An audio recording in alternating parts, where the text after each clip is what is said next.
7가지 습관에 대한 개관. 사람은 반복적으로 행하는 것에 따라 판명되는 존재이다.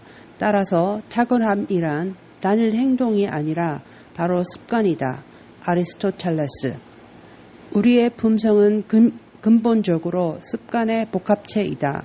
우리가 생각의 씨앗을 뿌리면 행동의 열매를 얻게 되고 행동의 씨앗을 뿌리면 습관의 열매를 얻는다. 습관의 씨앗은 성품을 얻게 하고 성품은 우리의 운명을 결정짓는다. 라는 격언이 있다. 이처럼 습관이란 우리 인생에서 엄청난 영향력을 가진 요소이다. 왜냐하면 습관이야말로 일관성 있게 주로 무의식적인 유형으로 날마다 끊임없이 우리의 품성을 나타낼 뿐만 아니라 우리가 효과적이고 성공적인 인생을 영위할 수 있느냐 없느냐를 결정짓기 때문이다.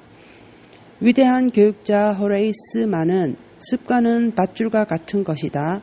우리는 습관이란 밧줄을 매일 짜고 있다. 이렇게 짜인 습관은 절대로 파손되지 않는다. 라고 했다. 나는 그가 말한 마지막 부분에 대해서는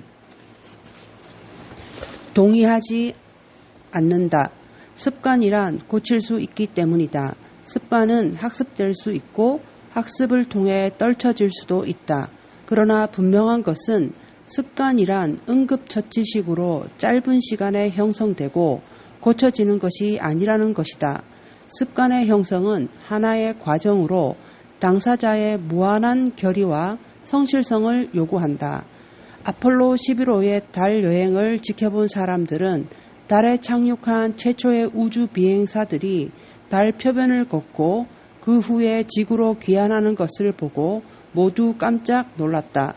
환상적이다 혹은 믿어지지 않는다 등과 같은 찬사만으로는 이처럼 역사적인 사건을 묘사하는 데 역부족이었다. 우주 비행사들은 달에 도착하기 위해 거대한 지구의 중력을 돌파해야 했다. 우주선이 발사되어 처음 몇 분간 몇 마일을 비행하기 위해 소모하는 에너지의 양은 그 후 며칠에 걸쳐 50만 마일을 여행하는 데 드는 에너지의 양보다 더 많다. 습관 역시 거대한 중력을 가지고 있다. 이는 대부분의 사람들이 깨닫고 인정하고 있는 것보다 더 큰 중력이다. 우리는 효과성의 기본 원칙에 반하는 여러 가지 습관을 가지고 있다. 예를 들어 할 일을 뒤로 미루는 것이라든지 성급함, 상대에 대한 혹평이나 비난, 이기심 등과 같은 것이 그에 속한다. 우리의 생활에 깊이 배어 있는 이러한 습관적 경향을 타파하기 위해서는 상당한 의지력과 생활상의 변화가 필요하다. 이처럼 발사에 해당하는 시작에는 굉장한 노력이 요구되지만 일단 중력권을 돌파하고 나면 새로운 차원의 자유를 경험할 수 있게 된다. 다른 모든 자연의 힘처럼 중력 역시 우리에게 긍정적인 방향으로 작용할 수도 있고 부정적인 방향으로 작용할 수도 있다. 우리가 가진 몇몇 습관의 중력은 우리가 가고자 하는 방향으로 가지 못하게 방해할 수도 있다. 그러나 우리가 사는 이 세상에 물체를 제자리에 있게 하는 것, 유성이 자기의 궤도를 유지하게 하는 것, 우주를 질서정연하게 유지하는 것이 중력이다. 중력은 하나의 강력한 힘이기 때문에 우리가 이를 효과적으로 이용한다면 인생에서 성공하는 데 필요한 친화력과 질서를 창조할 수 있을 것이다. 습관에 대한 정의. 우리는 습관을 인식, 기량, 욕구의 혼합체로 정의하고자 한다. 인식이란 우리가 무엇을 해야 하고 왜 해야 하는지에 대한 이론적 패러다임이다. 기량이란 어떻게 해야 하는가, 즉 방법을 말한다. 욕구란 하고 싶은 것, 즉 동기를 말한다. 우리가 무엇인가를 습관화하기 위해서는 반드시 이 세 가지가 있어야만 한다. 직장 동료, 배우자 혹은 자녀들과 상호작용하는 데 있어서 비효과적일 수 있는데 이는 대개 끊임없이 자신의 생각을 이야기할 뿐 결코 그들의 생각에 귀를 기울이려 하지 않기 때문이다. 우리가 대인관계에 대해 올바른 원칙을 찾아내지 않는 한 상대방의 말에 경청할 필요가 있다는 사실조차도 알지 못할 것이다. 상대방과 효과적인 대인관계를 맺기 위해서 상대가 하는 말을 경청하는 태도가 반드시 필요하다는 사실을 알고 있다 해도 그 기술이 없을지도 모른다. 즉 다른 사람이 하는 말을 진지하게 경청하는 방법을 모를 수도 있다. 그러나 상대방의 말을 경청할 필요성과 그 방법을 알고 있다 해도 이것만으로는 충분치 못하다. 경청하고 싶은 욕구가 없다면 우리는 이것을 생활의 습관으로 만들 수 없다. 이처럼 습관을 만들기 위해서는 이상과 같은 세 가지 차원이 모두 필요하다. 성품과 관점을 변화시키는 것은 하나의 상승 과정이다. 즉 성품이 관점을 변화시키고 관점은 다시 성품을 개선시킨다. 그래서 우리는 나선형의 상향적 성장 과정을 거치게 되는 것이다. 우리가 인식과 기량, 욕구를 중점적으로 다루면 개인 및 대인관계의 효과성을 새로운 차원으로 이끌어갈 수 있다. 이는 우리에게 지난 수년간 거짓된 안정감을 제공해 왔을지도 모르는 낡은 패러다임을 타파함으로써 가능해진다. 변화란 때로는 고통스러운 과정이기도 하다. 더 훌륭한 목적과 미래를 위해 현재 생각하고 원하는 것들을 포기할 수 있을 때에야 비로소 변화하는 것이 가능해진다. 이러한 과정은 우리의 존재 목적이자 이상인 행복을 가져다 준다. 행복은 궁극적으로 원하는 것을 위해 지금 우리가 원하는 것을 희생하고자 하는 욕구와 능력의 열매라고 부분적으로나마 정의할 수 있다. 성숙의 연속성 7가지 습관은 분리된 일련의 단편적인 심리학적 공식이 아니다. 이는 성장의 자연 법칙과 조화를 이루면서 개인적 효과성과 대인관계의 효과성을 개발하는 데 점진적이고 순차적이며 전체적으로 조화를 이루는 접근 방식을 제공해 준다. 7가지 습관은 우리를 의존적 단계에서 출발하여 독립적 단계로 그리고 상호 의존적 단계로 점진적으로 나아가게 한다. 우리의 인생은 유아에서부터 시작한다. 우리는 유아기에 다른 사람에게 전적으로 의존한다. 다시 말해서 다른 사람에 의해 지시받고 양육되고 생명도 보호받는다. 만일 이러한 절대적인 보호 과정이 없다면 우리는 기껏해야 몇 시간 혹은 며칠밖에 살 수 없을 것이다. 그러나 세월이 흐름에 따라 육체적, 정신적, 감정적, 재정적으로 점차 독립하게 된다. 마침내는 스스로를 돌볼 수 있게 되고 자기 통제를 하게 되며 자신감도 갖게 된다. 이 단계를 지나 성장과 성숙을 계속하면 자연의 모든 것이 상호 의존적이라는 사실을 파악하게 된다. 즉 사회를 포함한 자연계 전체를 지배하는 생태계적 질서를 발견하게 된다. 더 나아가 우리의 본성은 다른 사람과의 관계와 밀접하게 연관되어 있으며 인간 생활 역시 상호 의존적인 것임을 알게 된다. 유아에서 성인에 이르는 성장 과정은 자연 법칙과 일치한다. 성장에는 많은 차원이 있다. 예를 들어 우리가 육체적으로 완전한 성숙을 이루었다는 사실이 반드시 감정적이거나 정신적인 성숙을 동시에 보장해 주지는 않는다. 반대로 어떤 사람이 육체적으로 의존적이라는 사실이 그가 반드시 정신적으로나 감정적으로 미숙하다는 것을 의미하지도 않는다. 성숙의 연속성에서 의존적 단계는 상대방이 주체가 되는 패러다임이다. 즉 상대방이 나를 돌봐준다든가 상대방이 나를 위해 행동한다. 상대방이 나의 일을 돌봐주지 않는다는 식으로 생각하는 것이다. 이 단계에서는 무슨 일이 잘못되면 상대방에게 책임을 전가하고 비난한다. 독립적 단계는 내가 주체가 되는 패러다임이다. 이 단계에서는 내가 그 일을 할 수 있다. 내가 책임을 진다. 나는 스스로에게 의지한다. 나는 선택을 할 수 있다 하는 식으로 생각한다. 상호 의존적 단계는 우리가 주체가 되는 패러다임이다. 이 단계에서는 우리는 그 일을 할 수 있다. 우리는 서로 협력할 수 있다. 우리가 가진 재능과 능력을 함께 결합하면 더 큰 일을 해낼 수 있다와 같은 사고 패턴을 보인다. 의존적인 사람은 자신이 원하는 것을 얻기 위해 다른 사람을 필요로 한다.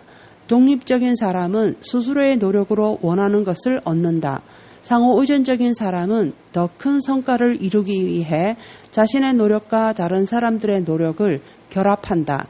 만일 내가 육체적으로 의존적인 상태, 즉 신체가 마비되거나 불구가 되거나 다른 신체적인 제약을 받는 경우라면 나를 도와줄 누군가를 필요로 할 것이다. 또 내가 감정적으로 의존적인 상태라면 스스로에 대한 가치 및 안정감이 상대방의 견해로부터 나오게 될 것이다. 만약 상대방이 나를 싫어한다면 나는 곤욕감을 느낄 것이다. 내가 지적으로 의존적이라면 나는 상대방이 대신 사고해주고 삶의 문제까지 대신 생각해주기를 원할 것이다. 만일 내가 육체적으로 독립된 단계에 있으면 스스로 일을 처리할 수 있다. 또 정신적으로 독자적인 사고를 할 수 있으며 하나의 추상적인 개념으로부터 다른 개념으로 옮겨갈 수도 있다. 나는 창의적이며 분석적으로 생각할 수 있고 나의 생각을 이해시킬 수 있는 방식으로 정리하고 조직할 수 있다. 나는 나 자신의 내부로부터 인정을 받는다. 나 자신의 가치는 상대방으로부터 사랑받거나 대접받는 것에 좌지우지되지 않는다. 독립적 단계가 의존적 단계보다 더 성숙한 단계라는 것은 자명하다. 그러나 독립적 단계가 그 자체로 주요한 성취인 것은 분명하지만 그렇다고 해서 이것이 가장 높은 단계는 아니다. 그럼에도 불구하고 현대사회는 독립적 단계가 최상의 패러다임이라고 부추기고 있다. 뿐만 아니라 이것이 개인과 사회가 추구하는 공인된 목표가 되고 있다. 구체적인 예로 대부분의 자기 개선 훈련 프로그램은 독립성을 키우는 것을 가장 중요하게 여기고 의사소통이나 팀워크, 협동과 같은 가치보다 독립성을 우위에 놓고 있다. 현대사회에서 독립적 단계를 강조하는 것은 이 사회의 팽배한 의존성의 문제 때문이다. 우리의 대부분은 의존적 단계를 벗어나지 못하고 다른 사람들로 하여금 우리를 통제하고 판단하고 이용하고 조종하도록 내버려두고 있다.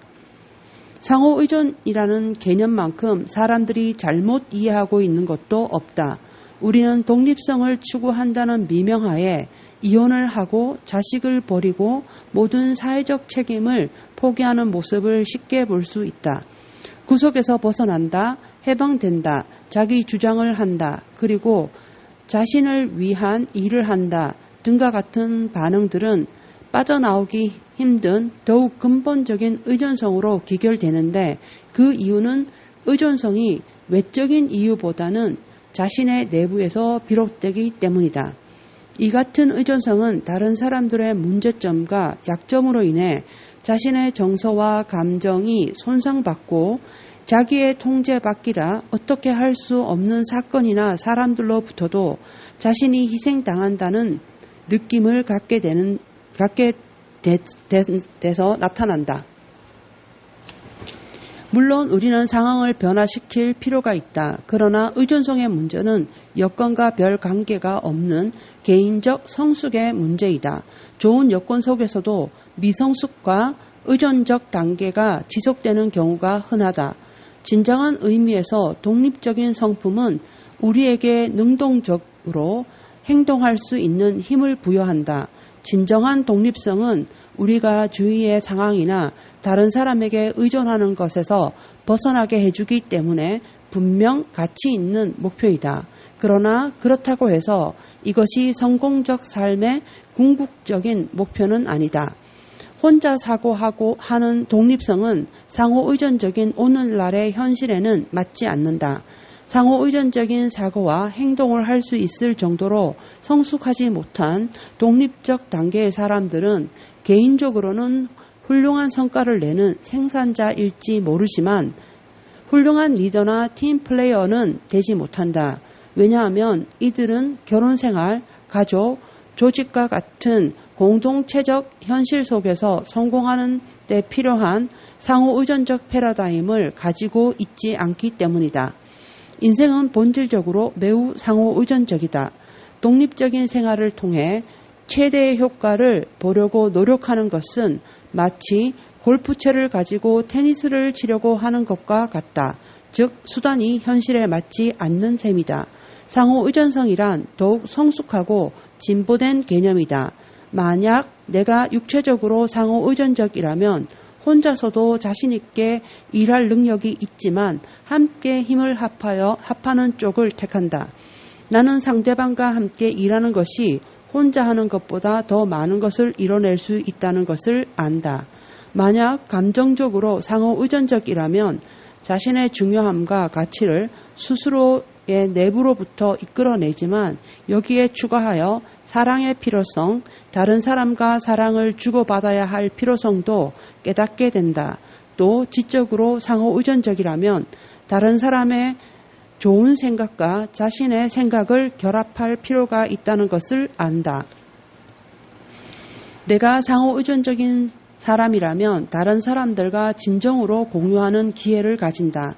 나아가 다른 사람들이 가진 무한한 자원과 잠재적 능력을 활용한다. 상호의존적 단계는 독립적 단계에 도달한 사람들만이 선택할 수 있다. 의존적 단계의 사람들은 상호의존적 단계를 선택할 수 없다. 왜냐하면 이들은 상호의존적으로 될 수 있는 성품을 가지고 있지 못하기 때문이다. 이들은 스스로를 충분히 다루지 못한다. 다음 장에서 자기 완성을 위한 습관 1, 2, 3을 다루는 이유가 바로 이것이다. 습관 1, 2, 3은 우리를 의존적 단계에서 독립적 단계로 발전시켜 준다. 이 습관들은 성품, 성숙의 본질이 되는 개인의 승리이다. 개인적 승리인 자신에 대한 리더십은 대인관계의 승리에 선행한다. 씨를 뿌리기 전에 추수할 수 없는 것과 마찬가지로 이 과정을 거꾸로 할 수는 없다. 이것이 내면에서 시작하여 외부로 향하는 과정이다. 우리가 진실로 독립적이 된다면 효과적인 상호의존성의 기초를 마련한 셈이다. 그때에야 비로소 팀워크, 협동, 커뮤니케이션 등과 같은 습관 4, 5, 6의 다루는 대인관계의 승리를 효과적으로 달성할 수 있는 성품적 기초를 지니게 된다. 그러나 습관 4, 5, 6을 형성하기 전에 반드시 습관 1, 2, 3에 완벽해야만 하는 것은 아니다. 물론 순서를 따르는 것은 자신의 성정을 좀 더 효과적으로 관리하는 데 도움을 준다. 그러나 그렇다고 해서 습관 1, 2, 3을 완전하게 개발할 때까지 대인관계를 갖지 말아야 하는 것은 아니다. 상호의존적 세계에 살기 때문에 우리는 우리가 사는 세상과 날마다 관계를 가져야만 한다. 그러나 세상의 각종 긴박한 문제들 때문에 고쳐야 할 근본적인 성품적 원인을 간과하기가 쉽다.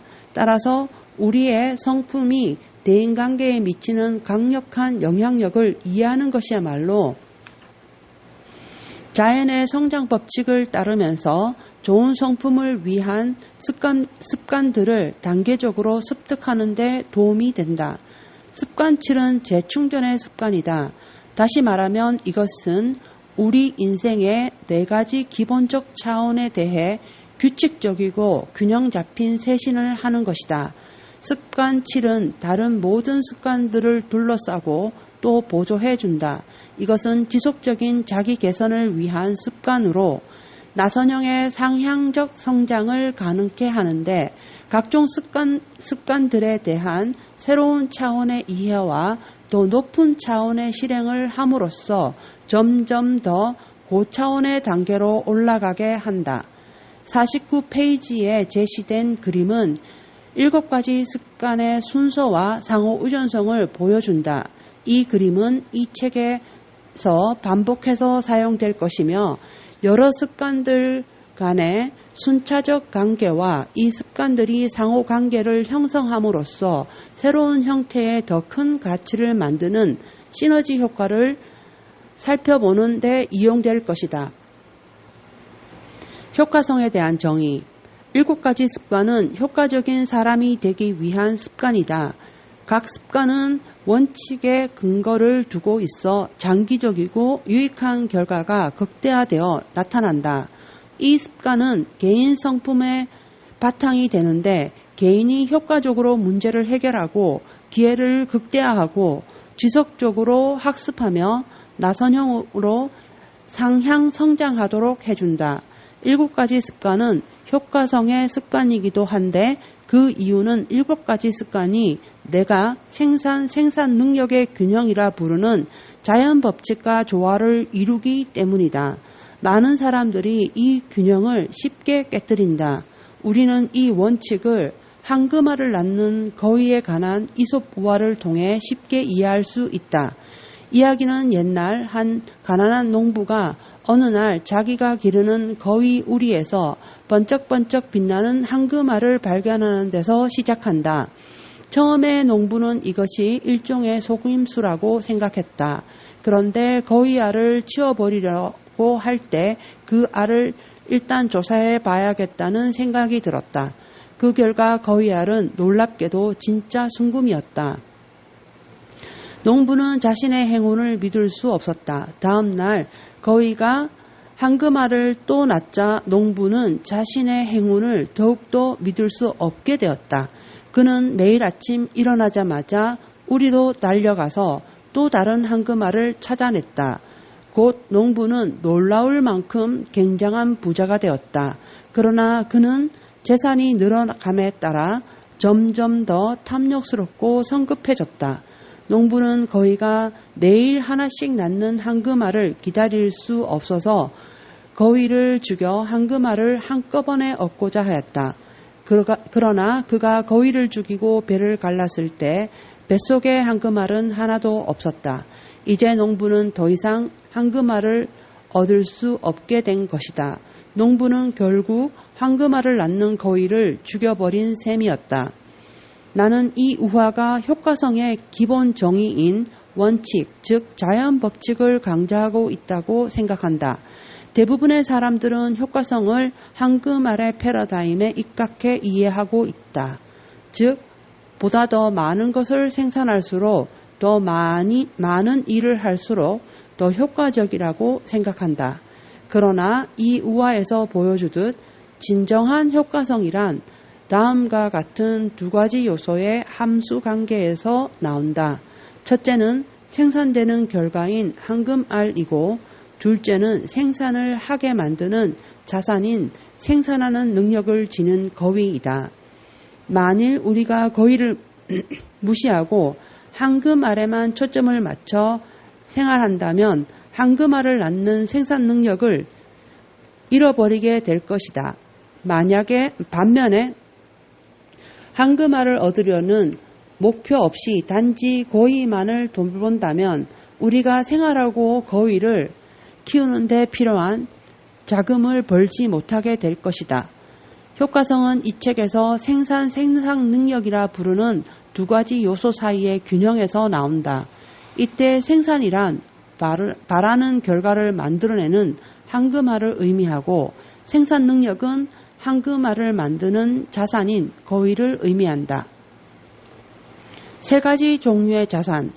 기본적으로 보면 자산에는 3가지 종류가 있다.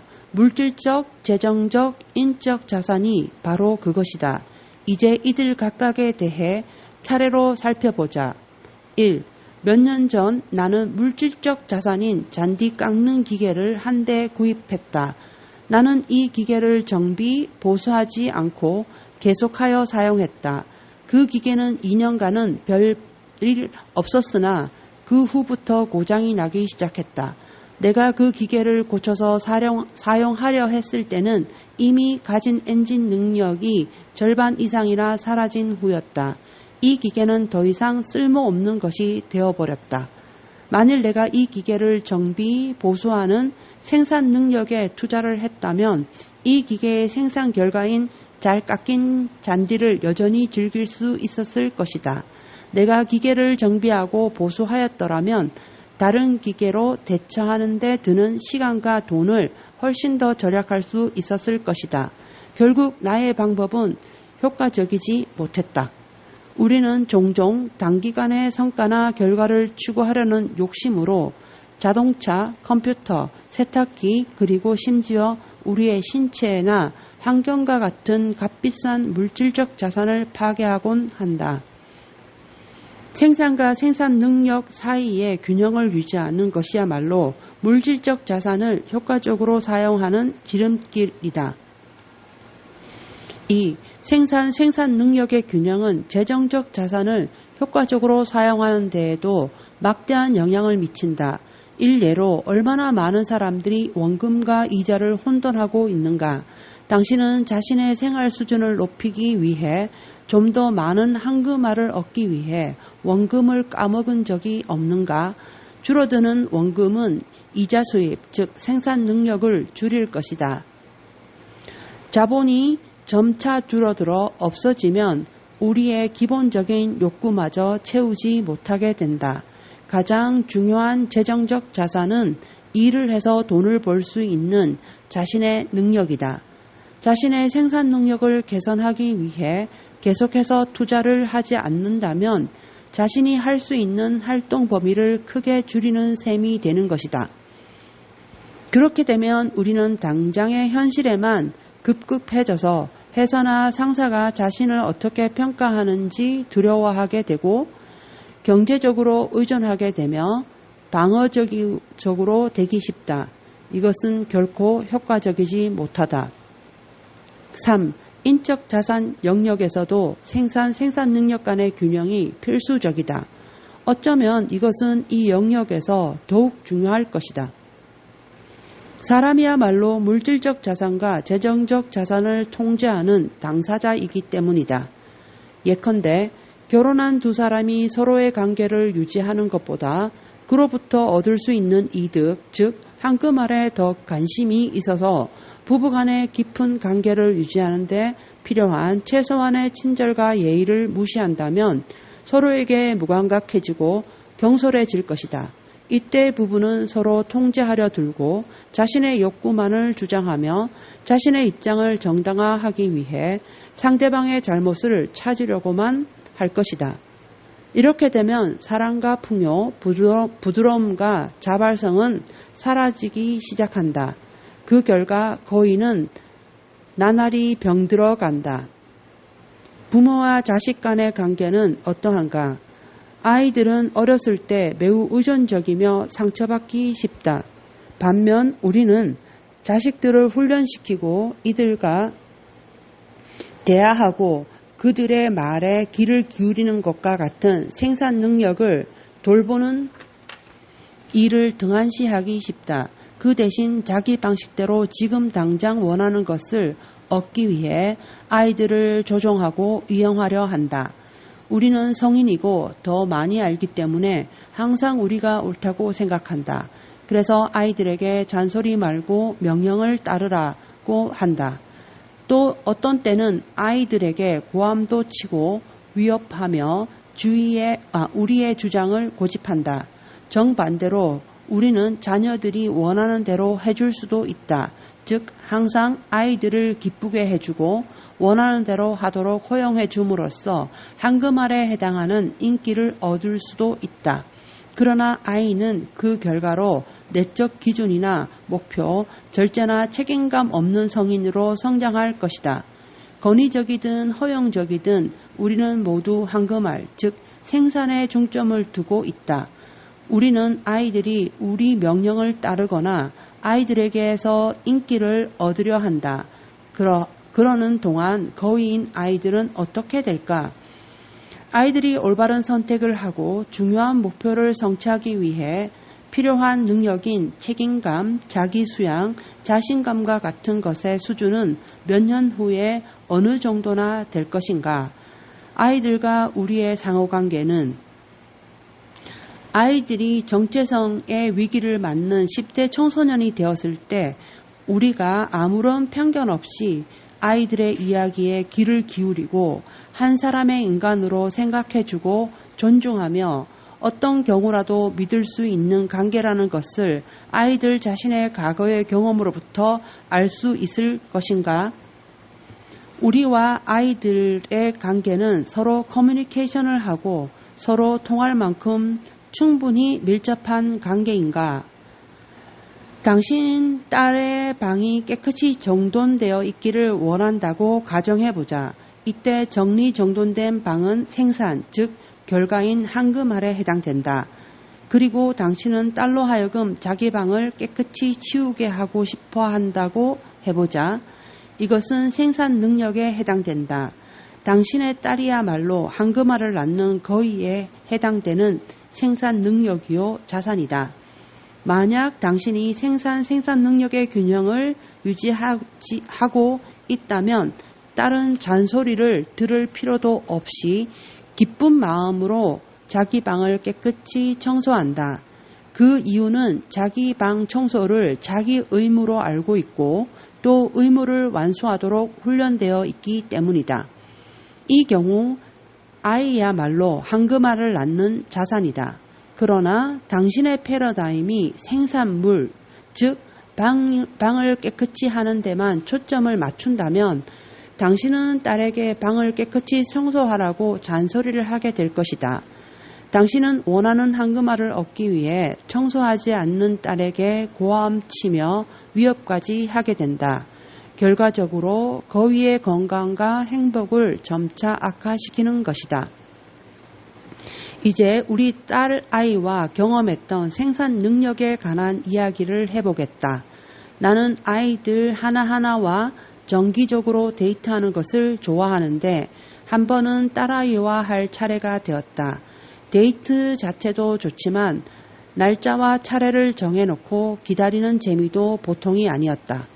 그날도 딸아이와 약속한 날이 되어 나는 얘야, 오늘 밤은 내 차례다. 내가 하고 싶은 것이 무엇이냐?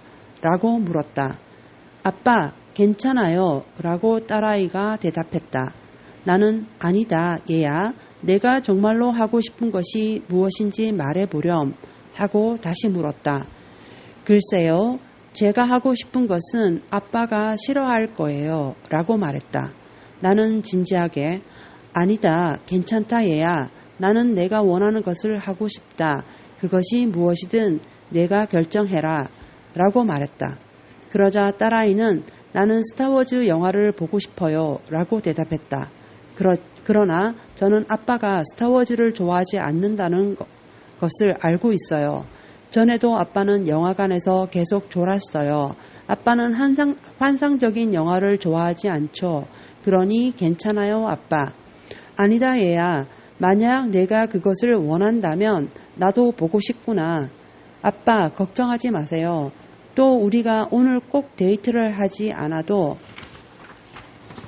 괜찮아요. 딸아이는 잠시 말을 멈추었다가 다음과 같이 말했다. 그런데 아빠가 스타워즈를 싫어하는 이유가 뭔지 알고 계세요? 그것은 그 영화에 나오는 제다이의 철학과 훈련을 이해하지 못하기 때문이에요. 뭐라고? 아빠는 아빠가 가르치는 것은 알고 있죠. 그렇죠? 그런데 그것은 제다이의 훈련과 똑같아요. 정말이냐? 그럼 스타워즈를 보러 가자꾸나. 그래서 우리는 영화를 보러 갔다. 딸아이는 내 옆에 앉아서 나에게 패러다임을 가르쳐 주었다. 나는 딸아이의 학생이 된 것이다. 그것은 정말로 멋진 일이었다. 나는 새로운 패러다임을 가지고 제다이 훈련의 기본 철학을 과거와 다른 상황에서 보게 되었다. 이 경험은 계획적으로 생산 성과를 얻고자 한 것은 아니었다. 이것은 내가 생산 능력에 투자함으로써 우연히 얻게 된 성과로 우리는 이로 인해 더 친해졌고 매우 만족스러운 경험을 했다. 우리는 거위, 부녀관계의 질, 거위를 잘 키움으로써 한금알인 좋은 성과를 얻을 수 있었던 것이다. 조직의 생산 능력. 올바른 원칙이 가지는 중요한 측면 중 하나는 이것이 다양한 환경에 적용 가능하고 타당성이 있다는 점이다. 이 책을 통해 나는 이 같은 원칙이 개인뿐만 아니라 가족을 비롯한 각종 조직에 적용되는 여러 가지 방법을 설명하고자 한다. 조직에서 사람들이 물질적 자산을 사용하면서 생산 능력의 균형 원칙을 준수하지 않는다면 조직의 효과성은 떨어질 것이며 결국 다른 사람에게 죽어가는 거위만 남겨주게 될 것이다. 예를 들어 기계와 같은 물질적 자산을 담당하고 있는 사람이 상관에게 좋은 인상을 주기 위해 열심히 일한다고 하자. 회사는 급속히 성장하고 있고 승진도 빠르다. 그래서 그는 최적 수준의 생산을 유지한다. 가끔씩 기계를 쉬게 해주거나 정비 및 보수도 하지 않는다. 하지만 그는 기계를 24시간 풀 가동한 것이다. 생산은 놀랄 만큼 늘고 비용은 절감되었으며 수익은 급상승하였다. 그는 단기간 내에 승진하게 되었다. 황금알을 얻은 것이다. 그러나 당신이 이 일을 맡은 후임자가 되었다고 가정해보자. 당신은 아주 병든 고의를 물려받은 것이다. 즉 이때가 되자 기계는 녹슬고 고장나기 시작했다. 당신은 고장난 기계를 수리하고 보수하는 데 막대한 시간과 비용을 투입해야만 한다. 비용은 급상승하고 수익은 격감할 것이다. 누가 황금알을 얻지 못한 것에 대해 비난을 받아야 할까? 당신이 비난을 받을 것이다. 비록 당신의 전임자가 그 기계를 망가뜨렸을지라도 현행 회계제도는 단위 생산량과 비용, 이익만 보고할 뿐이다. 생산 능력의 균형 원칙이 고객 및 직원 등 조직 내 인적 자산에 적용될 때는 특히 중요하다. 나는 아주 맛있는 조개탕 요리로 매일 점심때마다 손님이 붐비는 식당을 알고 있다. 그런데 어느 날 그 식당이 팔렸다. 새로운 주인은 황금알에만 관심을 두어 조개탕의 재료를 적게 쓰기 시작했다. 약 한 달간 수입은 변함이 없는 반면 비용은 절감되어 이익이 급격히 상승했다. 그러나 고객이 점차 한 사람씩 사라지기 시작했다. 신용은 떨어지고 사업은 거의 망했다. 새로운 주인은 이를 회복하려고 필사적으로 노력했지만 고객을 무시하고 신뢰를 저버린 결과 단골 고객을 모두 잃어버렸다. 황금알을 낳는 거위는 이제 사라지게 된 것이다. 한편 고객의 중요성에 대해서는 깊이 인식하고 있지만 고객을 상대하는 직원들을 무시하는 조직도 있다. 생산 능력의 원칙에 따르면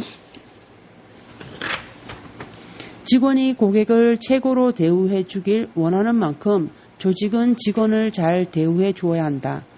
사람의 노동력인 손은 살 수 있지만 그의 마음까지 살 수는 없다. 그런데 바로 이 마음에서 열성과 충성이 나온다. 또 짐을 짊어지는 사람의 등은 살 수 있지만 그의 두뇌는 살 수 없다. 그런데 그의 두뇌야말로 창의력과 재능, 풍부한 자원이 있는 곳이다. 생산 능력을 위해서는 고객을 감동시켜야 할 대상으로 대하는 것과 마찬가지로 직원도 그렇게 대해 주어야 한다. 그러면 직원들도 자기 몸의 가장 중요한 부분인 가슴과 마음을 자진해서 제공할 것이다. 나는 언젠가 게으르고 무능한 직원들을 어떻게 개선시킬 수 있는가에 대하여 토의하는 그룹과 함께 자리하게 되었다. 한 사람이 수류탄을 터뜨리는 것처럼 정신이 번쩍 나게 할 조처를 취하면 됩니다. 라고 대답하였다. 다른 몇몇 사람들도 그와 같은 극단적인 인사관리, 즉 개선이 안 되면 쫓아내버리는 식의 방법에 대해 성원의 박수를 보내는 것이었다. 그러자 또 한 사람이 그러면 누가 그 후유증에 대해 책임을 지지요? 라고 물었다. 아무도 없습니다.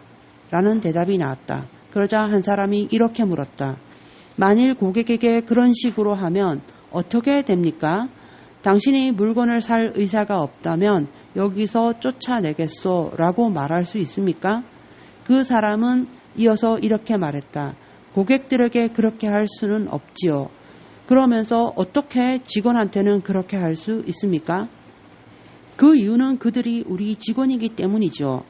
알겠습니다. 그런데 당신 회사 직원들이 당신에게 헌신을 합니까? 그들은 열심히 일합니까? 그들의 이직률은 어떻습니까? 지금 농담하시는 건가요? 요즘 세상에 좋은 사람을 찾기란 하늘의 별 따기지요. 요즘에는 결근과 이직, 이중 취업이 판치고 있어요. 사람들은 회사를 위해 더 이상 최선을 다하지 않습니다. 황금알에만 관심을 두는 패러다임은 다른 사람의 마음과 가슴 속에 있는 강력한 에너지를 끌어낼 수 없다. 당장의 이익도 무시할 수 없지만 그것이 장기적 이익에 비해 크게 중요한 것은 아니다.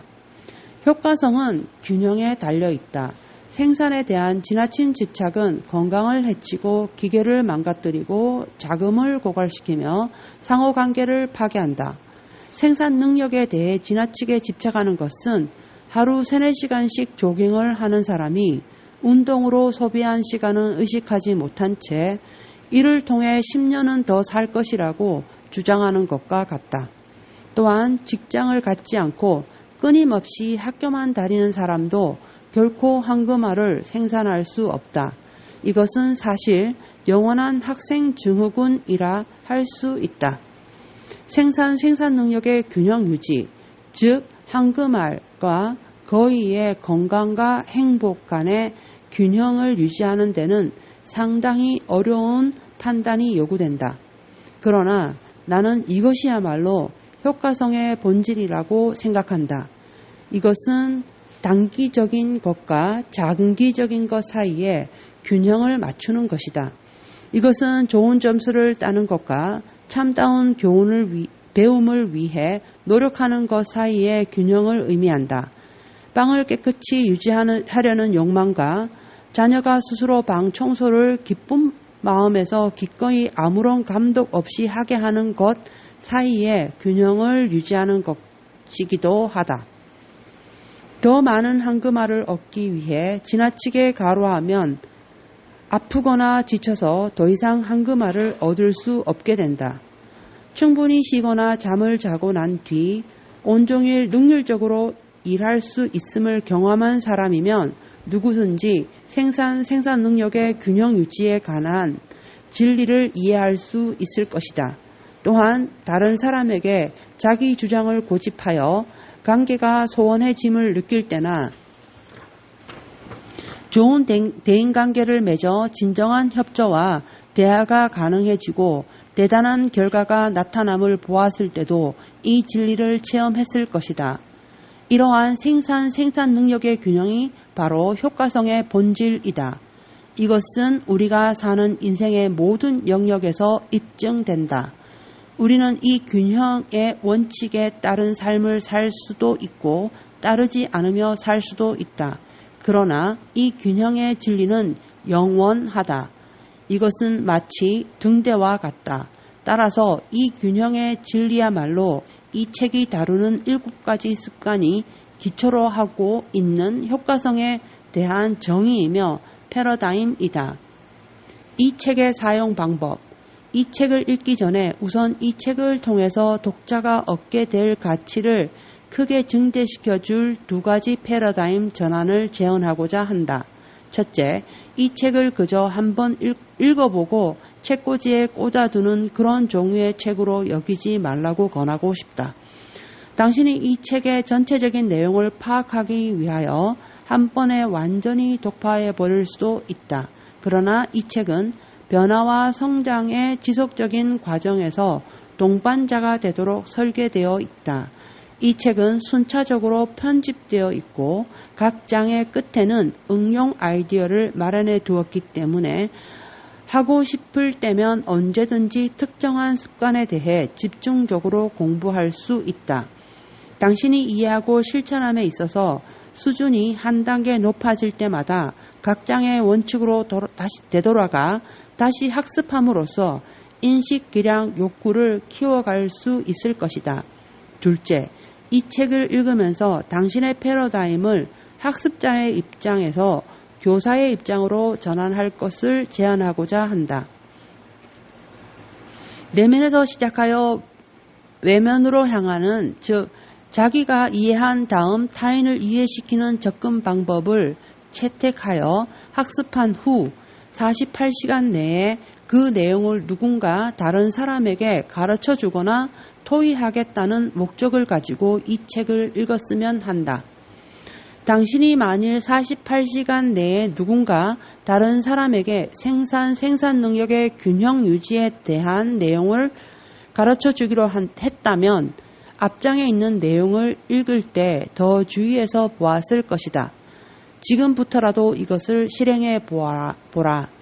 당신이 이 책의 내용에 대한 기억이 생생할 때, 즉 오늘이나 내일 중에 배우자나 자녀, 직장 동료 혹은 친구들에게 가르쳐 줘야 한다고 가정하고 이 책을 읽으라. 그러면 당신 자신의 정신적, 감정적 반응이 달라짐을 느끼게 될 것이다. 이러한 방법으로 각자의 내용을 읽어 나간다면 자신이 읽은 내용을 더 분명하게 기억할 수 있을 뿐만 아니라 시각도 넓어지고 이해도 좀 더 확실해지기 때문에 이 내용을 적용하고자 하는 동기도 강해질 것이다.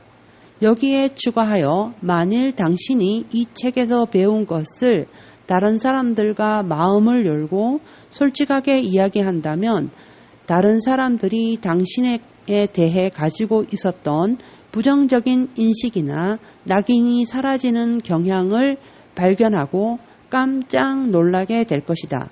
당신과 함께 배우는 사람들은 당신을 변화 및 성장하는 사람으로 바라볼 것이고 7가지 습관을 당신의 삶이나 그들과의 삶 속에 통합시키는 데 보다 협조적이고 우호적이 될 것이기 때문이다. 이 책의 기대 효과. 마지막으로 메릴린 퍼커슨의 말을 들어보자. 아무도 다른 사람을 변화하도록 설득할 수는 없다.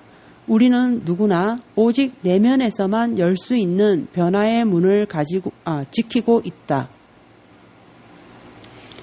어떤 논쟁이나 감정적 호소에 의해서 또 다른 사람이 가진 변화의 문을 열 수 없다. 만일 당신이 7가지 습관에 포함된 원칙들을 진정으로 이해하고 이에 따라 생활하기 위해 자기 자신의 변화의 문을 열기로 작정한다면 나는 몇 가지 긍정적인 일이 당신에게 일어날 것을 확신한다. 첫째, 당신의 내적 성장은 점진적으로 진전되지만 실제 효과는 혁명적이 될 것이다. 생산 능력의 균형 유지만이라도 완전히 실행된다면 대부분의 개인이나 조직이 변혁되리라고 생각하지 않는가? 처음 3가지 습관에 대한 변화의 문을 여는 것이 가져오는 실제 효과는 당신의 자신감을 엄청나게 증대시켜 줄 것이다. 당신은 이를 통해 깊고 의미심장하게 자신의 본성, 자신의 중요한 가치, 자신의 독특한 공헌 능력을 알게 될 것이다.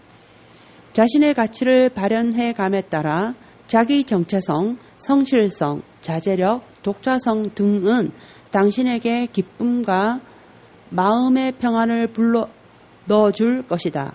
그러면 당신은 남들의 의견이나 남들이 하는 비교에 의해서가 아닌 자신 내부의 잣대로 스스로를 평가할 것이다. 이때는 남들에게 인정을 받든 받지 못하든 전혀 개의치 않게 된다. 남들이 당신에 대해 하는 말에 신경을 덜 쓰게 되면 아이러니컬하게도 당신은 그들과의 관계를 포함하여 그들 자신과 세상에 관한 그들의 의견에 더욱 큰 관심을 가지게 된다. 또 당신은 남들의 약점이나 잘못으로부터 더 이상 감정적인 영향을 받지 않는다.